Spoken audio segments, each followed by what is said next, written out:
Okay, doc. Here's a new one. Dr. Red, I was diagnosed with very low T, 121, early last year, and I've been on TRT for almost a year. I was prescribed 1 cc of cypionate per week and one Arimidex pill split in half for the week. So I'm assuming half, twice a week. I started to develop shortness of breath and was sent to a pulmonologist. He prescribed me 3 inhaler, Symbicort or Cort, albuterol, and Spiriva. Yeah. He told me not to worry, as this will pass, but no explanation other than maybe some T got into my bloodstream, some testosterone. I did lower the dose to half a cc per week, and the shortness of breath isn't that intense as being on 1 cc. Any explanation would be grateful. Best regard, Michael. That one's going to make one of the weirdest questions yet on our list, I think. You ever heard anything like that? Not any airway. I mean, there's Trenkopf, which everyone knows. Yeah. When either when the excipients like benzyl alcohol, benzobenzoate, something like that they use. And when we're talking about trenbolone and the Trenkopf, I guess it comes really in the category, if you will, of the bootleg stuff. I'm not sure if they still make Phenojet, which was the old trenbolone acetate, or Parabolin, which was another ester of Phenojet. French. Yeah. But I don't remember there being a Phenacoph back in the day, because they were mixing it with standard amounts of these preservatives and antibacterials as well, in normal amounts, if you will, which wouldn't cause a reaction. In other words, if you were to inject into, you did an aspirate and you hit a vein and it injected the testosterone into the bloodstream, and that may be what he's referring to, because the testosterone in the bloodstream would not be an issue. But one of the excipients, like I say, one of these preservatives, that could, within 60 seconds cause, because it goes to the lungs, Mm-hmm. it could cause an irritation there. It's really the bronchial passages that feel it and make you cough. So I hear that more with bootleg stuff, because guys that make it in their bathtub. Yeah. Hey, let's throw in a baker's dozen, a little extra here, just to make sure we don't get anybody infected with anything. Because who knows? Because we didn't do it under a hood, and it's not in a pharmacy, et cetera, et cetera. And that's, by the way, why people get a mouse after an injection, because of that benzyl alcohol, benzyl benzoate, whatever it is.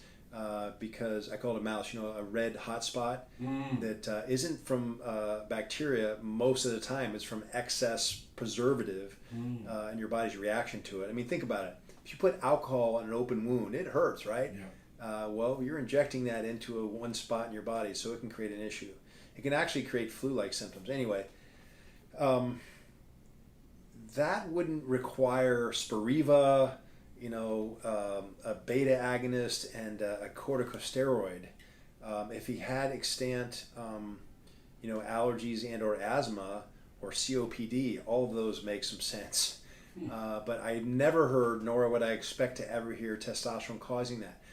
The fact that it was correlated, a reduction in testosterone use and a reduction in symptoms, well, correlation can get dicey. I've used that example about the sun rising and how I make that happen before, right? Haven't I? Correlation is dangerous, because I tell her when I get up at the crack of dawn, right? So as I'm opening my eyes every morning, the sun's rising. You're welcome. Now you know what makes the sun rise, right? The correlation is very dicey for obvious reasons.